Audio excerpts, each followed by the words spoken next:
السلام علیکم ورحمۃ اللہ وبرکاتہ۔ جیسا کہ آپ کو معلوم ہے کہ ہمارے چینل پر جو سیریز چل رہی ہے اس کی ایپیسوڈ نمبر 6 تیسری جنگ عظیم اور دجال کا واقعہ پر مبنی ہے۔ اگر دوستو آپ نے میرے چینل کو سبسکرائب نہیں کیا تو میرے چینل کو سبسکرائب کر لیں، لائک کریں اور بیل آئیکن کے بٹن کو دبائیں تاکہ نئی آنے والی ویڈیو کا نوٹیفیکیشن آپ تک پہنچ سکے۔ اور دوستو کمنٹس کر کے آپ نے بتانا ہے آپ کو ویڈیو کیسی پسند آ رہی ہے تاکہ ہم سلسلہ اس کا جاری رکھ سکیں۔ ہم نے اپنی مخلوق مسلمانوں کو آگاہ کرنا ہے حضرت مہدی علیہ السلام کی جو نشانیاں ہیں اور دجال کے بارے میں جو ہم آپ کو آگاہی دے رہے ہیں۔ حضرت امام مہدی علیہ السلام کی جو نشانیاں ہیں اس میں جو نشانیاں ظاہر ہو رہی ہیں اور کچھ ہونے والی ہیں کہ حج کے موقع پر منا میں قتل عام ہو جائے گا۔ یہ حضرت امام مہدی علیہ السلام کی آنے کی نشانیاں ہیں کہ جس کا ایک حدیث میں بیان ہوا ہے اور جس کا ترجمہ کچھ یوں ہے۔ حضرت عمر ابن شعیب نے اپنے والد سے اور انہوں نے اپنے دادا سے روایت کی ہے کہ رسول کریم صلی اللہ علیہ وسلم نے فرمایا ذی العقد، یعنی ذی العقد عربی کا مہینہ ہے، ذی العقد کے مہینے میں قبائل کے درمیان کشمکش اور معاہدہ شکنی ہوگی، چنانچہ حاجیوں کو لوٹا جائے گا اور مینا میں جنگ ہوگی اور بہت ہی زیادہ قتل عام ہوگا اور خون خرابہ ہوگا، یہاں تک کہ عقبہ اور جمرہ پر بھی خون خرابہ رہے گا۔ کہا جائے گا کہ اگر آپ نے بیعت لینے سے انکار کیا تو ہم آپ کی گردن اڑا دیں گے، پھر بیعت کر لیں گے۔ بیعت کرنے والوں کی تعداد اہل بدر کے برابر ہوگی، جیسا کہ جب اسلام کا عروج شروع ہوا تھا اہل بدر کے اندر اس وقت مسلمانوں کی تعداد بہت کم تھی، اسی کے برابر حضرت امام مہدی علیہ السلام کے جو اس کے ساتھی ہوں گے جو اس پہ بیعت کریں گے اس کے برابر ہوگی اہل بدر کے۔ ان بیعت کرنے والوں سے زمین و آسمان والے بھی خوش ہو جائیں گے۔ مسترد ہی کی دوسری روایات میں ہے کہ ان الفاظ کا اضافہ ہے کہ حضرت عبداللہ ابن عمر رضی اللہ تعالیٰ عنہ فرماتے ہیں کہ جب لوگ بھاگے بھاگے حضرت امام مہدی علیہ السلام کے پاس آئیں گے تو اس وقت حضرت مہدی کعبہ سے لپٹے ہوئے رو رہے ہوں گے، اور حضرت عبداللہ ابن عمر رضی اللہ عنہ فرماتے ہیں کہ گویا میں ان کے آنسو دیکھ رہا ہوں۔ چنانچہ لوگ حضرت امام مہدی علیہ السلام سے کہیں گے کہ اور آئیں گے ہم آپ کے ہاتھ پر بیعت کرتے ہیں، اور حضرت امام مہدی علیہ السلام کہیں گے کہ افسوس تم کتنے ہی معاہدوں کو توڑ چکے ہو اور کس قدر خون خرابہ کر چکے ہو۔ اس کے بعد نہ چاہتے ہوئے بھی وہ بیعت کر لیں گے۔ حضرت عبداللہ ابن عمر رضی اللہ تعالیٰ نے فرمایا اے لوگو جب تم انہیں پالو تو تم ان کے ہاتھ پر بیعت کر لینا، کیونکہ وہ دنیا میں بھی مہدی ہیں اور آسمانوں میں بھی مہدی ہیں۔ اس حدیث میں مینا میں خون خرابے کا ذکر ہے۔ اتنا بڑا واقعہ اچانک تو رونما نہیں ہوگا، بلکہ باطل قوتیں اس کے لیے پہلے ہی سے تیاریاں کر رہی ہیں۔ حضرت امام مہدی علیہ السلام کے ہاتھ پر بیعت کرنے والوں کی تعداد جنگ بدر کے مجاہدین کے برابر ہوگی، یعنی کہ 313 ہوگی۔ نعیم ابن عماد نے اپنی کتاب الفتن میں اس کے بارے میں یہ روایت نقل کی ہے کہ امام زہری فرماتے ہیں کہ اس سال حضرت مہدی علیہ السلام کے سال کے دو اعلان کرنے والے اعلان کریں گے، آسمانوں سے اعلان کرنے والا اعلان کرے گا اور لوگ تمہارا امیر فلاں شخص ہے، اور زمین سے اعلان کرنے والا اعلان کرے گا کہ اس اعلان کرنے والے نے جھوٹ کہا ہے۔ چنانچہ نیچے والے اعلان کرنے والے لڑائی کریں گے اور یہاں تک کہ درختوں کے تنے خون سے سرخ ہو جائیں گے، جس کے بارے میں عبداللہ ابن عمر رضی اللہ تعالیٰ نے فرمایا یہ وہ لشکر ہے جس کو زینوں والا لشکر، یعنی کہ جس کا مطلب ہے جیش البراز کہا جاتا ہے، وہ اپنے گھوڑوں کی زینوں کو پھاڑ کر ڈھال بنا لیں گے۔ چنانچہ جب کافروں اور مسلمانوں کے درمیان لڑائی ہوگی تو اس دن آسمان سے آنے والی آواز کا ساتھ دینے والوں میں سے صرف اہل بدر کی تعداد کے برابر 313 مسلمان بچیں گے۔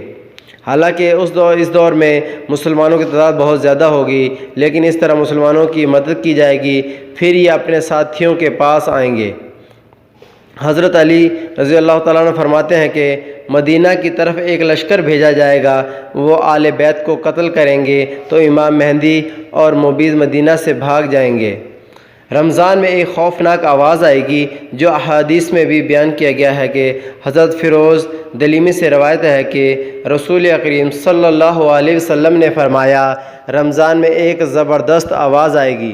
صحابہ کرام رضی اللہ تعالیٰ نے پوچھا، یا رسول اللہ علیہ وسلم، یہ آواز رمضان کے شروع میں ہوگی یا درمیان میں ہوگی یا آخر میں ہوگی؟ تو آپ صلی اللہ علیہ وسلم نے فرمایا، نصف رمضان میں، یعنی کہ آدھے رمضان میں، 15ویں روزے میں، یعنی جب نصف رمضان میں جمعے کی رات ہوگی تو آسمان سے ایک آواز آئے گی جس سے 70,000 لوگ بے ہوش ہو جائیں گے۔ اتنی خوفناک آواز ہوگی اور 70,000 لوگ بہرے ہو جائیں گے۔ صحابہ نے دریافت کیا، یا رسول کریم صلی اللہ علیہ وسلم، تو آپ کی امت میں سے اس آواز سے محفوظ کون رہے گا؟ فرمایا، جو اس وقت اپنے گھروں میں رہے گا اور سجدوں میں گر کر پناہ مانگے گا اور زور زور سے تکبیریں کہے گا۔ پھر اس کے بعد ایک اور آواز آئے گی، پہلی آواز حضرت جبرائیل علیہ السلام کی ہوگی اور دوسری آواز شیطان کی ہوگی۔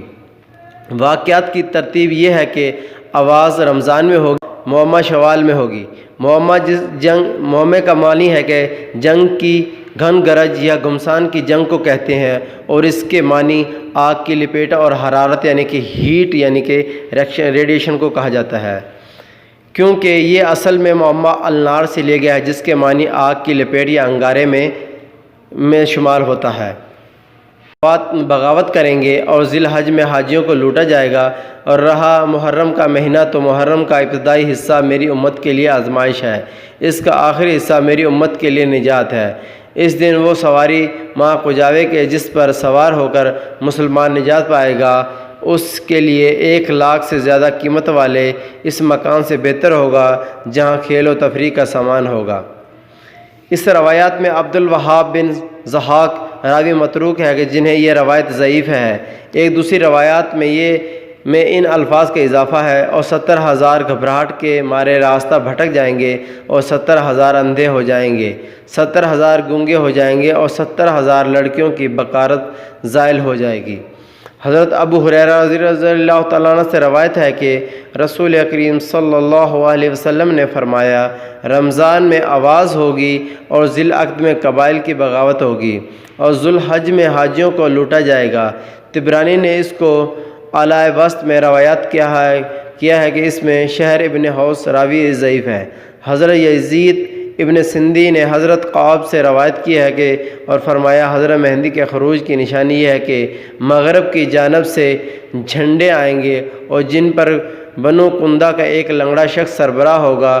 جب مغرب والے مصر میں آ جائیں گے تو اس وقت شام والوں کے لیے زمین کا اندرون حصہ بہتر ہوگا۔ یہ حضرت امام مہدی کے خروج آنے کی نشانیاں ہیں۔ ایک اور حدیث میں بھی روایات ہے کہ حضرت ام المومنین ام سلمہ فرماتی ہیں کہ میں نے رسول کریم صلی اللہ علیہ وسلم کو یہ فرماتے ہوئے سنا، خلیفہ کی وفات پر اختلاف ہوگا۔ خاندان میں بنی ہاشم کا ایک شخص اس خیال سے کہیں گے کہ لوگ مجھے خلیفہ نہ بنا دیں، مدینہ سے مکہ چلا جائے گا۔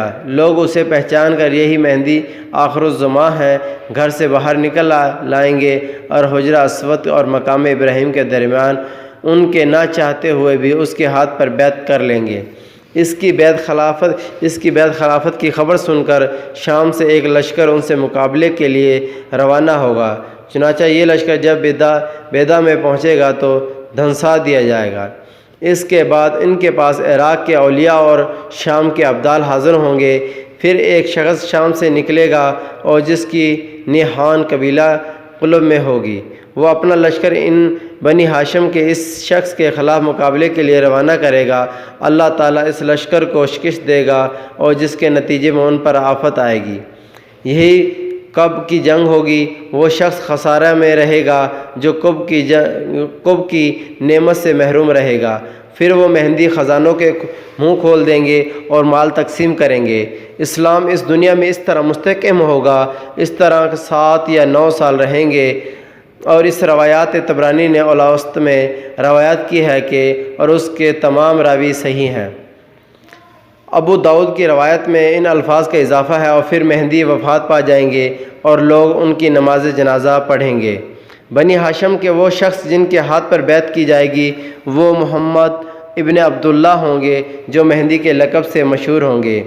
طبرانی کی دوسری روایات میں ہے کہ بیعت کرنے والوں کی تعداد میدان بدر کے برابر ہوگی۔ احادیث لفظ میں مدینہ سے مراد اگر مدینہ منورہ ہے تو وفات پانے والا حکمران سعودی کا ہی ہوگا، جس کے بعد اس کے جانشین پر اختلاف ہوگا اور امیر مہدی مدینہ منورہ سے مکہ آ جائیں گے۔ اختلافات سے بچنے کے لیے اگر لفظ مدینہ سے مراد شہر ہے تو پھر کسی اور ملک کا شہر بھی ہو سکتا ہے جہاں کے حکمرانوں کے مرنے کے بعد اختلاف ہوگا۔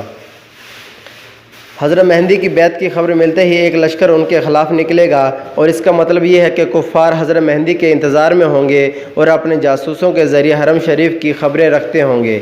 اس روایات میں صرف اتنا ذکر ہے کہ لشکر بھیجنے والے نہال بنو کلب میں ہوگی۔ اس کی تشریح کرتے ہوئے تو ربستی رحمۃ اللہ علیہ فرماتے ہیں کہ جب سفیانی حضرت مہدی علیہ السلام سے اختلافات کرے گا تو ان کے خلاف اپنی نہال والوں سے مدد طلب کرے گا۔